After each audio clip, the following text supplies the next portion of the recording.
మనువులు 14 మంది.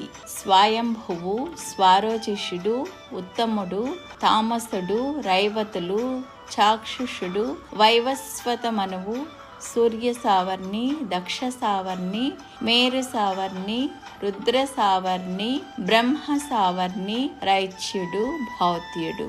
వీరి సంతానం కనుకే మానవులు అన్నారు. మనువు సంతానం లేక మనువు చేత పాలింపబడేవారు కనుక మానవులయ్యారు. మానవులు ఏ విధమైన ఒడిదుడుకులు లేకుండా క్రమశిక్షణతో బ్రతకడానికి మనువు ఏర్పాటు చేసిన సూత్రాలన్నీ అమ్మవారే కనుక అమ్మవారిని మనువిద్య అన్నారు. మనువిద్య అనగా ఆరోగ్యాన్ని, శాంతిని చేకూర్చే విద్య అని అర్థం. శ్రీ విద్యా ప్రస్థారాన్ని 12 విధాలుగా విభజించారు.